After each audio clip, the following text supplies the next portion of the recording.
Dear friends, on behalf of the KITION Planetarium Observatory team, I would like to welcome you to our online science cafe. This Tuesday, we are proud to present to you our Cyprus Analog Astronaut, Mrs. Eleonora Lydia Kaiser. Eleonora is an astrophysicist. She took her bachelor degree and then she did her master's degree in astrophysics at the University of Glasgow. She's the first Cypriot astronaut who joined and the Analog Astronaut Training Center in Poland. And we are proud to have her in our team and also to have her as our guest speaker tonight. Eleonora participated as an analog astronaut at the LunAres Research Station, Luna and Ares, which means Moon and Mars, and also the Analog Astronaut Training Center. I will leave this behind, so you will describe your missions. I will not go into details about these missions, about EIRENE and Eurasia missions. You will have to describe it to us. It's better to hear it from you directly. So just to add up to what I said before, Eleonora acquired her BSc in Physics in Northumbria University of Newcastle and her Master of Science in Astrophysics from the Glasgow University. Her research interest involves the importance of black holes and their role in the universe, and her master's degree thesis was about the impact of photometric redshift errors on the viability of future dark sirens for cosmology. Now, Eleonora, the stage is yours. Thank you. Hello, everyone, and thank you, George, for having me here tonight with you. So first, I will share my screen. Okay. Wait. Okay, so can you see my screen? Yes. Great. So today we're going to talk about the two analog missions that I participated. As George mentioned earlier, the one was at LunAres Research Station in Poland, and the other one at the Analog Astronaut Training Center. First, we'll explain what exactly are analog missions and what are analog astronauts, and then I'll go through each mission separately. So, analog astronauts are specifically trained people that can live in conditions similar to those of space. Analog astronauts simulate long-duration space missions in geographically similar areas to the real missions that are being planned for future Moon and Mars crewed explorations. Usually, in each mission, we participating in 6 analog astronauts from different countries and with different backgrounds. Here's a picture of the outside of the habitat LunAres. Analog missions are field testing locations that have physical or artificial similarities to the extreme space environment. New technologies, robotic equipment, vehicles, habitats, communications are tested. Also, behavioral effects such as isolation and confinement and team dynamics are also observed. In the analog missions, analog astronauts live under the same physical, organizational, and technological restrictions that future astronauts will face. Analog missions are extremely important because they prepare us for near-term and future exploration to Mars, the Moon. Analogs play a significant role in problem solving for spaceflight research. Basically, they help us learn, practice, and prepare for the future. Not all experiments can be done in space. There is not enough time, money, and equipment. Ground-based analog studies are completed more quickly and less expensively. They are much cheaper. And here we can see the inside of the habitat of the Analog Astronaut Training Center. So let's start with the first mission, which took place at the LunAres Research Station.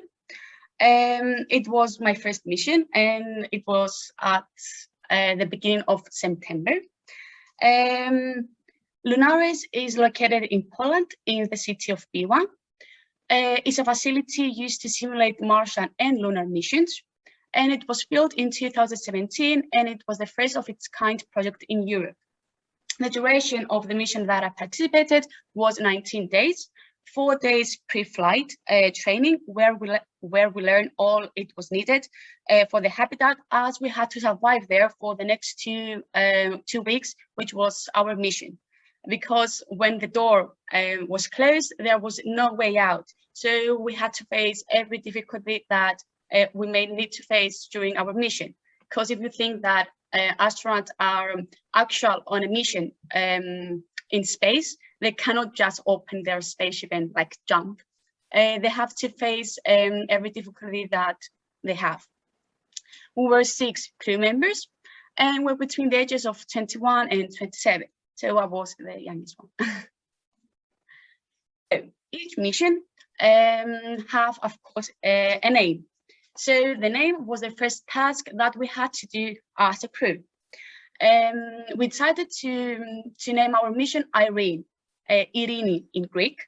EIRENE was the Greek goddess of peace, and that's why we have a meditating astronaut on our patch. Also, we have a moon and Earth, which symbolize that our mission is a lunar mission, a simulation taking place on Earth. Also, in each analog mission, every crew member have a different role. So we had our commander from Chile, the vice commander from Poland, our vertical officer also from Poland. I was the data and communication officer, and we had 2 guys coming all the way from Mexico. The one was the mission engineer and life support system, and the prototyping officer. Also, each mission have a specific goal. So the main objective of the EIRENE mission was to study the neurological and psychological effects of isolation. Our days were extremely busy. On the right, you can see a basic program of our everyday routine. After our breakfast, we were having a typical medical check, and then we were working on our experiment until lunchtime. It's important to mention that each day we're having our meals at the same time because there was a research running for our diet, so we need to have more accurate results. Every day we're doing at least 1 hour of training, and during the 2 weeks mission we had in total 7 extra-vehicular activities. We'll explain later on what exactly are EVAs. Also, we were writing reports that we were sending them to the mission control, explaining our progress. And also we're doing different kind of tests, such as psychological tests and human-robotic interaction tests. Also, 2 times per day, we had to do a HAP check every morning and every evening. And that was one of my responsibilities with my crew member, Marcos. Also, we had to do a media everyday plan, and of course, taking care of the habitat. So let's talk about the water consumption and the HAP check that I mentioned earlier. The water was, of course, limited. At the beginning of the mission, we had a tank full of water with a sensor inside, so we could know how much water we were using each day. Also, we were recycling the water. What I mean is that every time that we could do a shower, usually every 2-3 days, and with just 4 or 5 liters of water. So if we think about it, it's just 2-3 bottles of water. So believe me, it wasn't enough. But anyway, and that water from our shower, we were saving it into a different tank, basically into this tank here on the right picture, which is called gray water. So we're collecting the showering water into this tank, the gray water, which then we were using for the toilet flush. So we didn't waste again clean water for the toilet. In this way, we could save a lot of water. And basically, what is the HAP check? What I was doing 2 times per day was checking how much water we use every day, calculate how much is left to use, and check if we have enough grey water or if we need to use clean water for the toilet. So if we didn't collect enough grey water, we had to use the clean water. Also in the left picture, we can see me and Marcos while we were filling up a kitchen tank, because for the kitchen we had a different tank, and during the two weeks mission we filled up this tank 2 times. It was around, I think, 200 liters. So yeah. Also, one of my responsibilities was the biolab. What it has to be done here in the biolab was to build an aeroponic structure and a hydroponic structure. Basically, how this process works, first you plant your seeds, and when they grow at a specific stage, you then move them to the hydroponic structure. The experiment, the main experiment in the biolab was to test the rate of growth of different seeds with different water solutions. So I was using 3 different water solutions. One with the clean water, one the grey water that, as we mentioned before, it was the water from our shower, and also yellow water, which we made from our urine. So we wanted to test if the plants will grow with grey water and with yellow water, because of course with clean water we knew that they will grow. Also, I would like to mention that the plants that we're trying to grow were eatable vegetables, like we're growing basil, beans, spinach. So the main purpose is for astronauts to be able to eat fresh vegetables while they are on a real mission. And as the mission was a full simulation of a real mission, we were also having freeze-dried food, as you can see in the picture here. At the beginning, to be honest, the texture was kind of weird, let's say. But as the days were passing, I really like it. And at the end, I also took some packages with me and I brought back to Cyprus. It was something new. It was something weird, but you get used to it. And the more you eat, the more you want. But we couldn't eat as much as we wanted. We had a specific amount of calories that we were able to eat each day. And basically, it was very easy to cook them. It was the package. You would just open it, pouring some hot water inside, and we were leaving it for around 10 minutes, and it was ready. So now let's talk about my favorite part, the extra-vehicular activities, otherwise EVAs. So these are activities performed by space-related astronauts outside their spacecraft in orbit above the Earth. EVAs are also called spacewalks. The duration of each EVA was around 4 to 5 hours, and half of the crew was going on the moon and half they were staying in the habitat. Each crew member during an EVA had a different role. We had the EVA leader, the EVA leader support, and the ghost. These 3 persons were going outside on the moon. Basically, the ghost was just there to taking pictures, taking videos, and he was responsible for the live transaction. In each EVA, different people were going outside. I mean, every time we had a different EVA leader, a different EVA support, and etc. Inside the habitat, we had the HAPCOM support, and a person that was responsible for the rover. The HAPCOM was giving instructions to the EVA crew. They were telling the tasks that we had to do in each EVA and how much time was left. We were communicating mostly with walkie-talkies.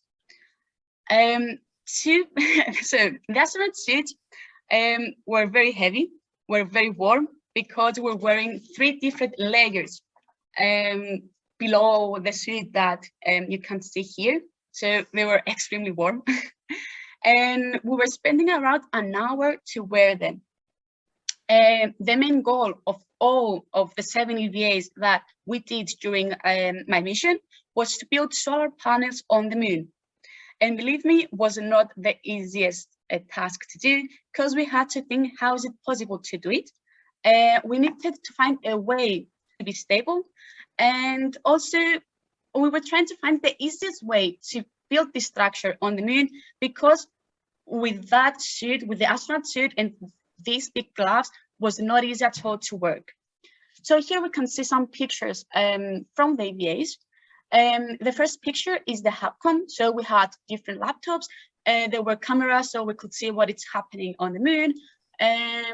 Also, they were telling the task to the astronaut what they had to do, how much time is left, if everything is okay. They were giving instructions. Here, where it says airlock, was the way out. So we're going there, we were sitting for several minutes, and there was the hatch where we were opening and we were going on the moon. Here is me and my friend Karina after the EVA. We were dead. It was exhausting.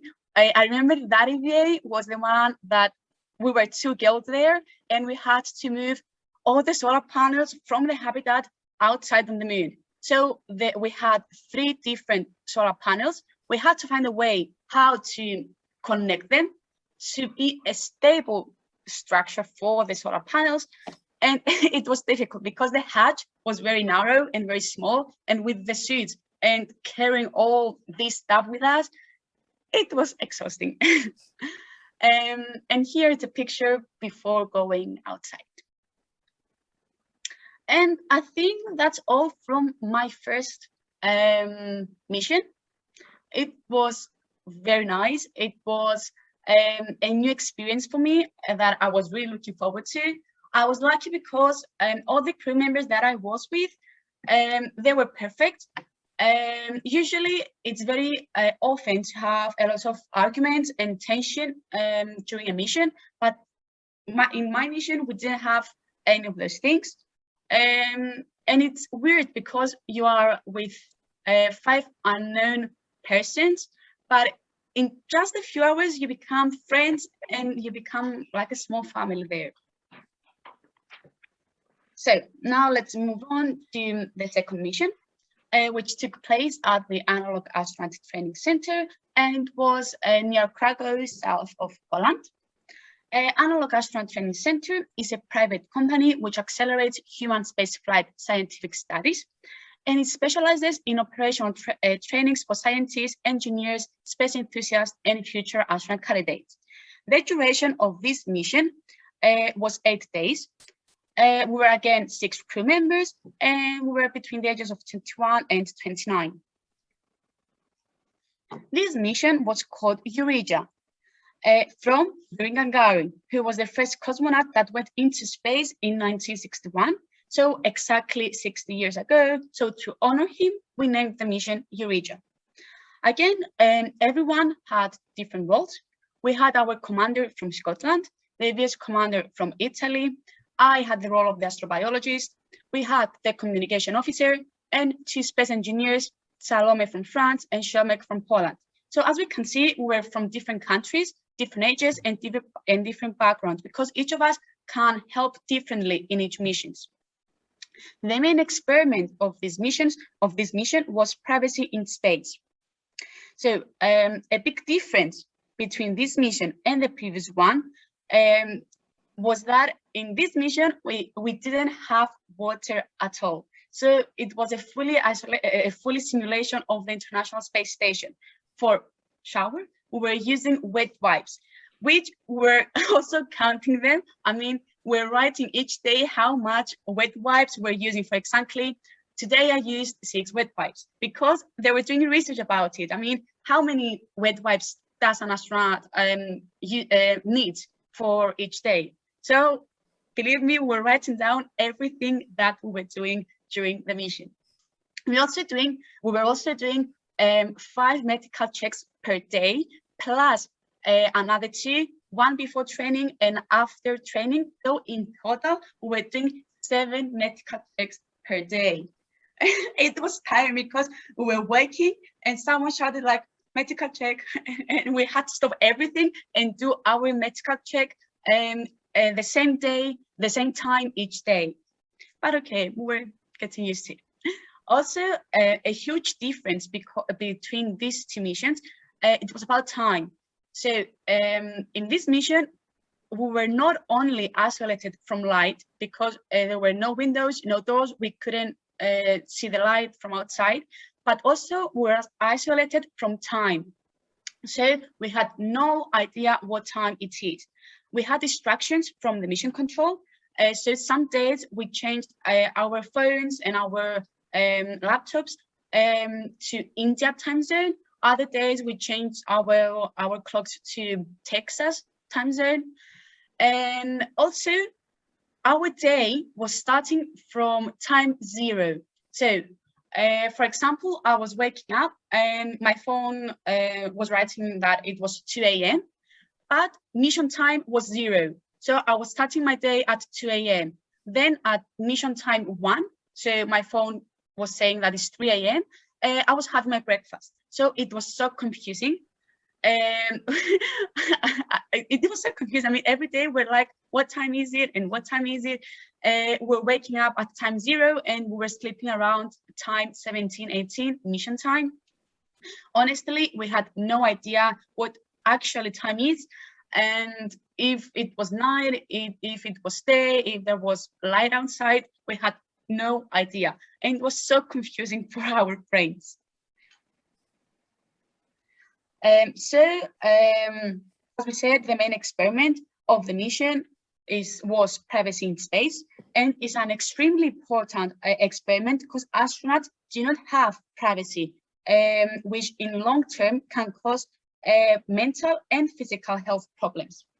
The plans for future habitats are to be small in size as they want to simulate to the fullest a spaceship and the International Space Station. But astronauts need to be able to feel a little bit of privacy. So our goal was in a week to design, develop, and assess whether the implementation of a private shelter within the sleeping environment will reduce overall physiological and psychological stress parameters of crew members during an analog mission. How it worked, basically the method, was to take measurements every morning and every evening to record our physiological and our psychological stress parameters. The parameters that were measuring was the heart rate, blood pressure, oxygen, of course, sleep parameters like deep sleep, how many hours was our deep sleep, our light sleep, because we were wearing a clock, a watch on our hand. So we're measuring how many hours was our deep sleep, our light sleep, the REM, rapid eye movement. We're writing down how many wake-ups we had during the night. Also stress hormone analysis, and of course also sleep report, including self-reported feeling of stress. So we're writing how our stress level from 0 to 10, 10 being the most stressed. The first days we had to design and implement these private shelters, so we're sleeping without them. And of course, this is logical because we wanted to compare how our sleeping was before the shelters and if our sleep changed after the shelters.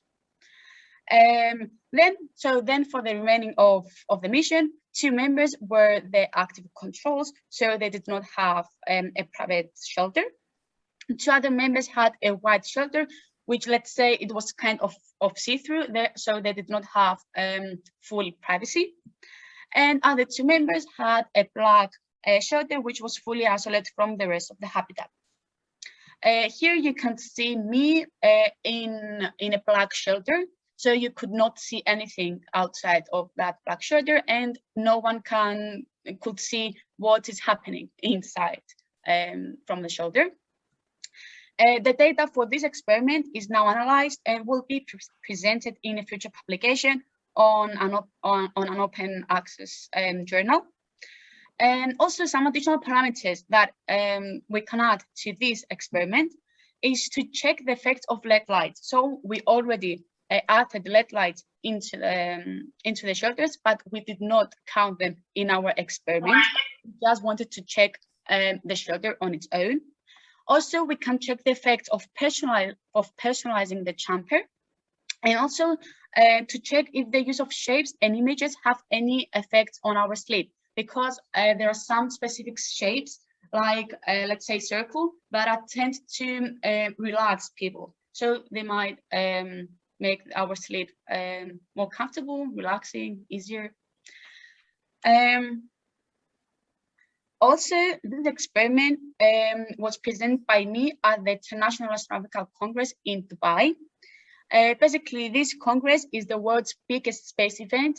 High-level stakeholders from space agencies and institutions around the world, including NASA, ESA, JAXA, also space agency from Germany, from France, come together to exchange information and ideas, to share developments and achievements, to work towards the advancement of humankind. So I was very proud to present this experiment during this event. Lastly, of course, if we had free time in both of our missions, we're relaxing and enjoying our free time, usually with a movie, but we were so tired that we were falling asleep. Overall, it was, both of the missions were great experience. It's something that I will forever remember, and it's something that I really want to continue doing. Despite the difficulties, I didn't mind. I mean, I didn't want to finish. I didn't want to leave from there. All of the people that I worked with and now are my friends. Honestly, we're like a family, because imagine living with 5 unknown persons at the beginning, but you are living with them 24/7. You are sleeping with them, you're eating with them, you are training with them, you do everything with them, so you become so close. Of course, there are missions that there will be a tension, because you live in an environment with no way out, so you can't do anything. You can't just open the door and leave. You have to do your job there. It's something difficult because we have different backgrounds, different characters, of course. We don't know each other. But lucky me, my crew members in both missions, they were amazing. And if I had the chance to go again to the same missions, I would choose again the same people to do the missions with them. And yeah. So thank you for your attention. And also have 2 small videos if I can share with you. So this one is from LunAres. Can you see it? No, you have to finish the previous one and start new. Ah, oops. Okay. Share screen. 1 minute.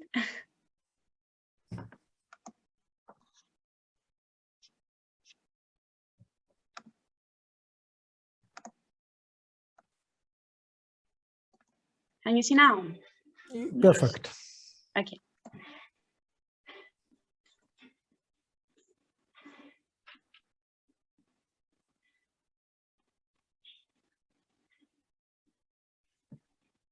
This is my crew.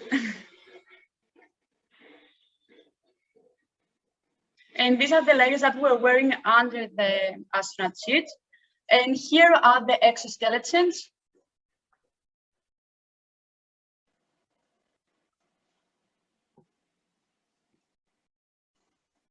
You can see here the exoskeleton better, which we're doing our work even harder and more difficult.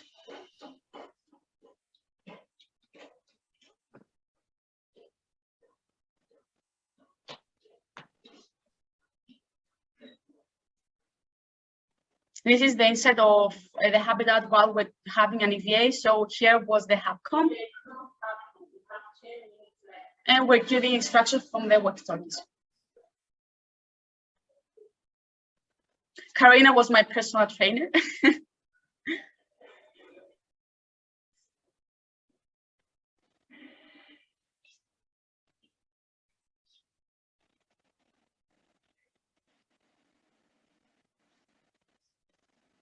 It was so difficult to work with this suit.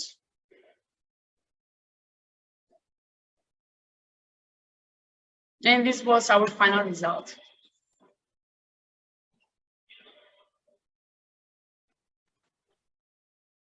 And here's a small tour of the habitat. It's the operations room where we had our offices. Here was our bedroom, so 1 capsule for each astronaut.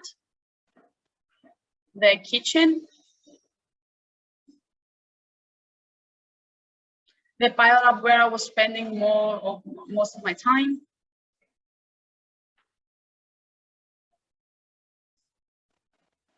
Here mostly was for the mission engineer. It was more mechanical stuff. And also we're doing some 3D printing. And here was our living room. And the day that our mission finished. And another small one from the other mission. Can you see it? Oops. Yes. Yes. Okay.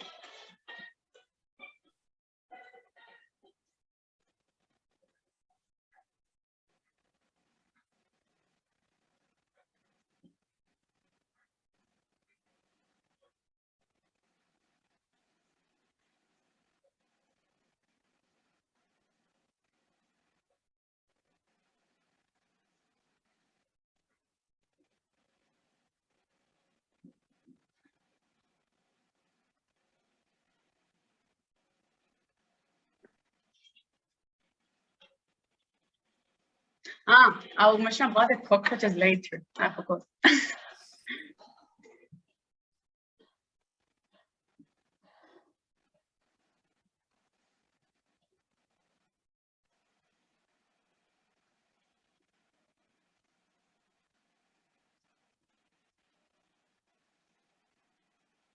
Here was one of the experiments that we were doing.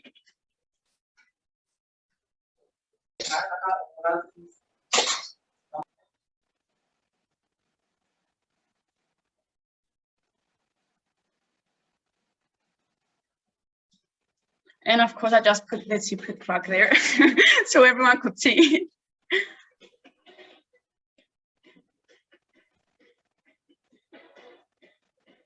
Here we're checking the CO2 levels in the habitat.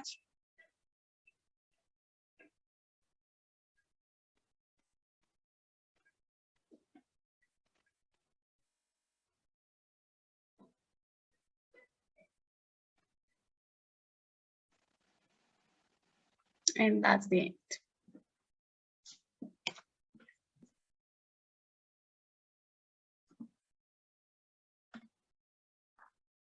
Yeah, so about the cockroaches, in the second mission, we had cockroaches living with us because cockroaches is the only insect that can survive in space. So what we had to do with them, basically we had to do it, but we didn't do it, but it wasn't our fault because when the female cockroaches are pregnant, when they give birth, they leave behind milk, which is like gel milk. So we had to collect it because it's full of protein. But sadly, our cockroaches didn't give birth while we were on the mission, so we didn't collect that milk. And also, as you could see, especially in the second mission, we didn't have space at all, so we didn't have privacy. The habitat was 58 square meters for 6 persons. So it was very small. We didn't have any privacy at all. We were 24/7 all together. But as I said before, we were a perfect team. We worked together. We had fun together, and it's something that I will never, and I think none of us, of the 6 of us, will ever forget this experience. So yeah, that's it. Oh, Eleonora, congratulations. It's a great honor for us to hear what you have to say about your missions, to share your experience with us. It's really interesting and intriguing for others to follow your steps. For us, you're a pioneer. And I hope you like it. If you have any questions, you are free to ask me. Of course, we liked it, and I would like to hear the audience first, our guests, if they have any questions for you. Yes, guys, from the audience, you may ask any questions. I was that good that Sophia. Sophia, you may, Aaron. I think, hi everybody. Hi, Eleonora, you made us all so proud, really. I cannot believe this. amazing mission that you did, and we are so proud of you for doing this. Thank you. Really, we were looking forward to hearing you and waiting for this meeting, and oh, it was really amazing. My son Thank you. was watching it with me, and he Aw. enjoyed it. Thank you So, very much. okay, the cockroach thing was something that But it was the worst part with me because, oh my God, I'm afraid of cockroaches. Every time that I see a cockroach in the house, I'm just screaming for my dad, and I had to live with them for a week. I was like, oh my God, how am I going to do this? yes. I didn't have a choice. Yeah, I can imagine. No, it sounds such a wonderful experience for you, and I hope that it opens doors for you and the future for you to pursue whatever you want to do. Oh, thank you. Okay. Sophia, any questions from your little son? Yes, George, hold on. He has a question. Okay. No, he doesn't. He doesn't. You may transfer it for him. Basically, there are experiences that you don't just practice your knowledge or something like this. You also test yourself and also your personal limits. I mean, I believe that when you finish your mission, you're becoming a better version of yourself in many different aspects. So, yeah. My son, I don't know. I think we missed the beginning of the speech. My son is asking, how many days were you up there? So the first mission was 19 days, 4 days of pre-flight training where we learned all the things that we needed to know before they locked us in the habitat. And the second mission was 8 days because we didn't have water. So I was with no shower for 8 days, just with wet wipes. It was very difficult for me. I can imagine. Yes. Yeah. Yes, I can imagine. Okay. Actually, it was my first question after she left the mission, and she was heading to the international conference. My first question, Eleonora, did you have shower? She said, no, I didn't have time. I was like, yes, for an hour. Aaron, our friend from Mexico, thank you for joining from Mexico. A great honor. Do you have any questions, Aaron? Oh yeah, first, thank you for organizing this meeting. I'm so happy, and obviously it's so important. Obviously, thank you for you, Leonora, for your time. Yeah, my first question is about, could you tell us about the process or the instrumentations that you used for cleaning the water on LunAres, on the mission? And the second answer is more about what about the aerospace materials that you use on your spacesuit? Maybe about the layers, about the health protection, the radiation, and something like that. Could you talk us about something, please? Yeah. So about the water, at the beginning of the mission, they already gave us clean water. So we didn't have to clean it by ourselves or something. We had a tank full of water, and when we were showering, we were using this clean water, and we were collecting automatically the showering water to the gray tank, which that was a system connected to the toilet flush. So it was using automatically the gray water tank. And if we didn't have enough gray water, we're just pressing a switch or something. So we could use the clean water from the tank that they gave us at the beginning. I hope this answers your questions. And also about the spacesuit, there were 3 different layers. The first layer, let's say it was a white layer, and it's the one that the COVID persons wear. I mean, when you go and do a COVID test, they wear a white full suit. It's that one. And then on the top of that, we were wearing a very tiny, honestly, it was very hard to wear the second layer because it was so tiny, and it was very difficult to zip it up, especially if someone was taller. For example, I'm short, so it was easier for me. But if someone was smaller or with big muscles or something, it was very difficult to get it in the second layer. And the third layer was big enough. And outside of the third layer, we're wearing exoskeletons on our legs. So it was making our walk even more difficult. So we could simulate to the fullest how astronauts feel when they are going outside their spaceship. And also we had big helmets with oxygen. And we were also talking with the HAPCOM. So if we had any problems, either with our suits or either with the oxygen, or if we didn't feel well, the HAPCOM was responsible to give us instructions to, let's say, finish the VA, go outside, because our health is priority. And the gloves were, again, double layers gloves. We're having 2 pairs of gloves. So they were huge. We couldn't, it was very difficult to work with the gloves. And also we had a very heavy backpack. And also the boots, we were wearing 2 pairs of boots. So everything, it was super heavy. But yeah, that's how it was.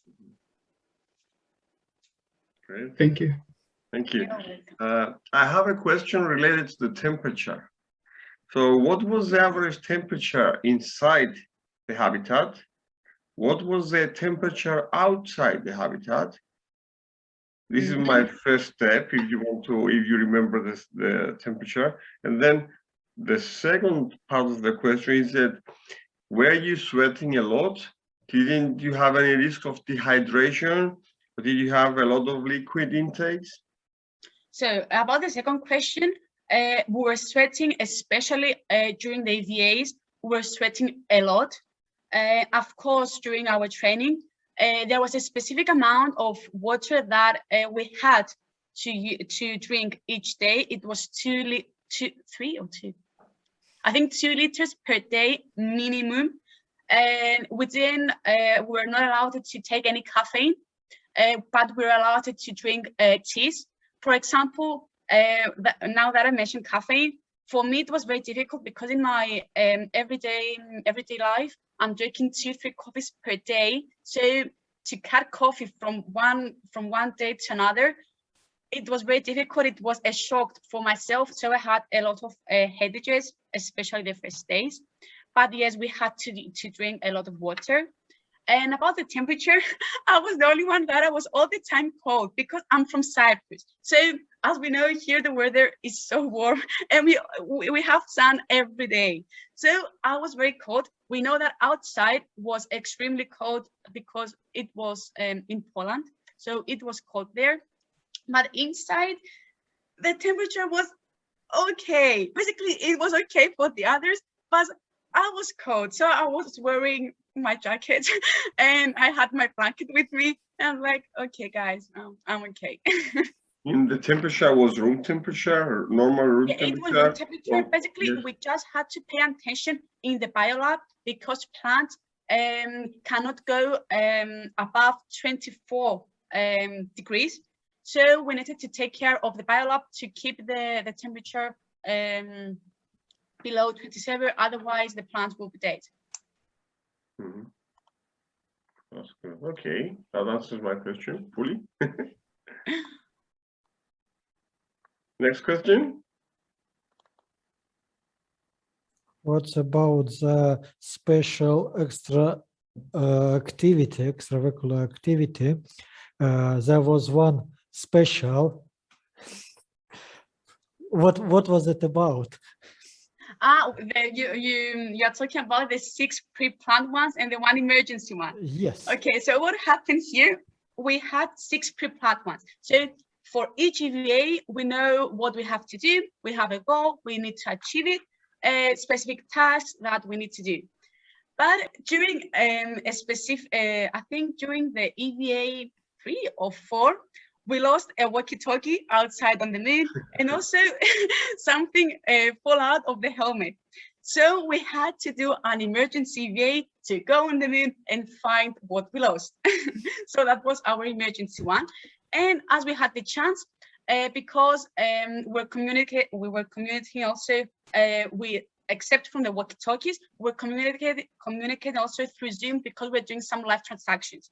So it was a chance for us to see in which part of the moon we had the best connection, because usually we're losing connection. That's why we're using the walkie-talkies. So it was a chance to see which are the best parts that we had full internet.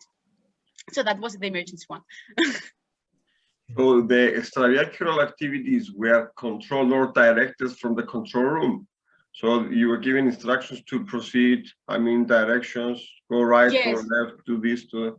Yeah, we're having, basically the moon was divided into 6 parts. So we're like, go from area A1 to area B3, or if someone didn't know which area was A1 or A2, they were like, okay, just follow the rover. So we're having a rover, which someone from the outside was controlling it. So we're like, okay, follow the rover, and we knew where to go. So it was another way of communication. That's why we're doing also a test for human interaction robotics to see how we work with the rover, if it was helpful or if it was making the things worse or something. So yeah. Mm-hmm. Any more questions? Yes, can I ask something? Achilles actually wants to ask something. Yes. He was asking if you had any experience with zero gravity. I would love to, but sadly I didn't, because to be able and live into microgravity environment, you need to go through a specific training, which takes, imagine for an astronaut to actually go to a real mission, needs to do years of training to be able and live into microgravity environment. So my training was just 4 days, so I couldn't live into microgravity environment, but we simulated into in the second mission, and we simulate the microgravity thing, and we took some pictures like we were actually in space. Okay, well, we wish you that one day you achieve this. Oh, thank you. We are heading that way, hopefully. I hope so one day. You never know, I mean, yeah. How difficult was, especially the first time when you were away from your own people, your family, your boyfriend, your friends? So it was I think it was worrying me the most, because I'm really attached to my family and my friends. I'm talking to them every day. So I was like, how am I going to live without them for like almost 20 days? But because your day is full, honestly, you don't have any free time. And if you have, it's after you're writing your report. And as I said, we just fall asleep during watching our movie. So I wasn't really thinking of it. I was trying to stay focused on my job, do what I have to do. I knew that it's not forever. I would see them again. I would talk to them again. I knew that they are good. They are proud of me. I'm doing what I want and I'm achieving my dreams. So I was thinking that way, because if I was thinking the other way around, honestly, I would be so depressed. But everything was good. I mean, if you're enjoying what you're doing, you don't really let the things that you don't let things to let you down or change your mood or something. You just stay focused on what you were going there to do. So yeah, that was what I was thinking. And of course, in that closed environment, you don't need people with claustrophobia. Yes, but in the second mission that we were doing the experiment with the privacy in space, that we had the private shelters, one of our concerns is that someone maybe have claustrophobia or nyctophobia. So if someone is sleeping in the black shelter, which is fully dark, and has nyctophobia, obviously his sleep will get worse. So we also need to take into consideration these 2 phobias when we are talking about this experiment. And Eleonora, you mentioned that every time you woke up, I remember when we were talking during the mission as well, you said you started the time as your waking up time as time 0. You were changing time, you're changing the time according to your instructions, time zones. So this means that you are kind of playing with your biological clock, which means this is mind games. This is brain games. So yes. This means that to try to disorientate you, try to get you confused, try to get you stressed. How easy is to control this? So for me, it wasn't easy at all. It was so confusing. Honestly, it was so weird not to know what time it is. If we have sun or moon outside, I mean, the simplest thing, we had no idea what time it is. It was so confusing. Honestly, I still can't process in my mind how we're working with hours. I was all the time asking my commander, okay, what time it is? Because at 1 we had to eat our breakfast. At time 6, 7, we had to eat our lunch. So I was like, okay, what time is now? What time is it now? What time is it now? I couldn't do this calculation in my mind. You are hungry all the time. Yes, so we're also doing an experiment for it. We're doing a time perception test every morning and every evening. So they checked how we were reacting to the time. So they were checking this. That's why we changed our time zones. The reason I was asking is because you did this experiment with the biolab. So let's say, I don't know, this is my imagination, but this was probably what happened. Maybe you had to water the plants every 4 hours or every 12 hours. So every time you had to do something at a specific time. So every time you woke up in a different day, had to make calculations. Yeah. Come up, okay, that's it. Yes, every day we had to do calculations depending on what time zone we were, because the times that we had to eat, that we had to train, that we had to water the plants were the same each day. So to have accurate results for our researchers. So every day we had to do the calculation to see what time it actually is on our phone with the time mission. So yeah. Anyone else? Yes, I have another question.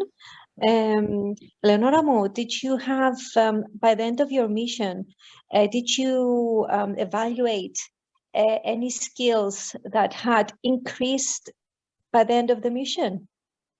Increased? Meaning, did you see a sufficient increase in how you were doing something that was previously at the lower level?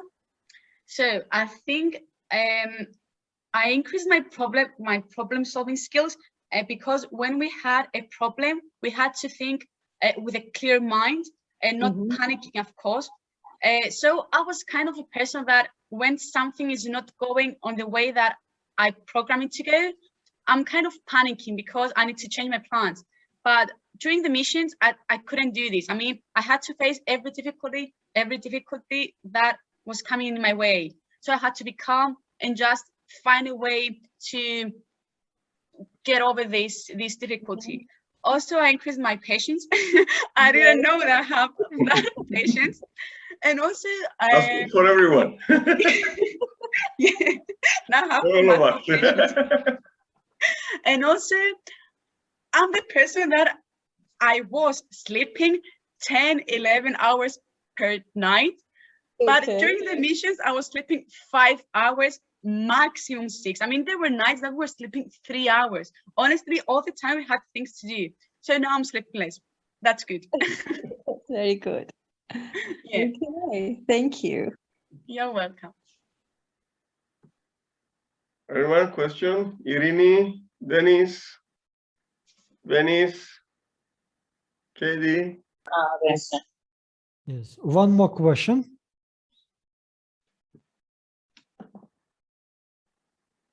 Okay. What from what you learned at school, at the university, Did you use any of that knowledge, or was it more like survivor style?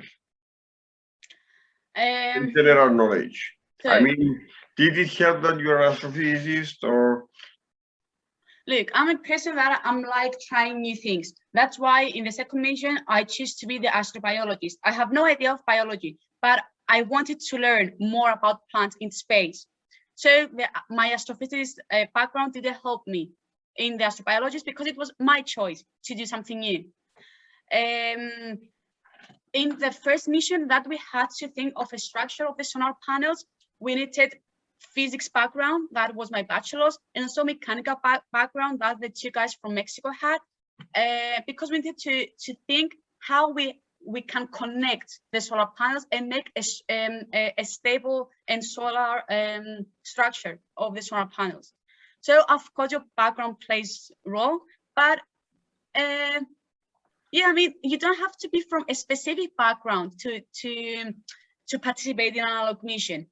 You can have any background that you want. I mean, every background is important, also medical background, because we need to have a doctor in the mission. If something happens, if someone doesn't feel well, or anything can happen during mission. So in both of the missions, we had a doctor, someone basically with medical background. So yeah, I think everything that you know plays a significant role during your mission. You are using every single long knowledge that you know that you have. Thank you, Eleonora, for your great talk, and it's really impressive and inspired. You're welcome. Thank you. I wanted to show Vida us says, again. Thank you in the chat. 3 Eleonoras on the screen. 4. Okay, you know better, you may count it. Well, and our next meeting will be dedicated to what happened with Science Cafe this year. We started it as online because we waited when it will finish. I mean, the pandemic, and didn't finish next day. So we decided, okay, let's make this Science Cafe online, because of many people wants to talk about something scientific, not just something else. So here is, I presented how many talks we had during this year. I believe you may recognize which one you attended. And the best one. Of course, obviously. Well, so we had many of them, and they dedicated to many different types of activity, with cosmonautics, with cultural impact, with so many things. So we discuss a lot of, and most of them, not most of them, all of them are scientific related, of course, and many of them are really show different areas of influence of astronomy on the world. So it's rare. And what I really like is that this idea became very excellent. It united people from different areas of the world. So many continents connected with it, and that's why we know for sure that in 2022 we'll continue this. We have so much experience, and we'll continue with it. So what's about this question mark? So it's the last one this year, and that's why we'll dedicate it to the summarization what happened, and we'll discuss new ideas. So the topic is 2021 and beyond. So everyone is welcome to the next meeting on the 28th of December. Very end of the year. So it's going to holiday be like times. Going to be a festive and more relaxed session, and we are always open to hear from you. I'll write in the chat. I have included in the very first post the group of the KITION Planetarium Observatory link, the link for the website, the link for our show that we're doing now, the link for the Planetarium Science Cafe, so you can visit the page and you can check the Science Cafe, and hopefully very soon we will edit the rest and upload them. Alexander, don't kill me or do my best to edit the videos and upload them to our YouTube channel. And we are always looking forward to hear from you, to hear your ideas. What are you interested in to include in our future science cafes? And if any of you, Martinez, feel free, anyone, Sophia, we are looking forward to any of you who wants to give a lecture. If it's related to astronomy and science, better. If not, we can talk together and relate it in somehow. We did it before. We even related break dancing, believe it or not, because it was related to ancient Greece and the notes, musical notes, and these were related to the vibrations of the planets according to ancient philosophers. So we managed to relate them. So please feel free to contact us. I will write in the chat our email as well. So please write to us what you want, what are you interested in, and please also, if you're interested to give a talk, let us know. We will be more than happy to have you with us. So just as a more reminder, every last Tuesday of every month, same time, 8 o'clock Cyprus time, 12 o'clock Mexico time, correct, Aaron? 8 hours difference. We hold our online science cafe. So thank you guys for joining. That's correct. Thank you. Thank you for being with us. Thank you, Eleonora. All the best. You're Thank you, welcome. guys. Thank you. Thank Bye. you. Thanks. Good night. Good night. Good night. Thank you, everyone. Good night. Thank Thank you you. for joining. Thank you very much. Bye. See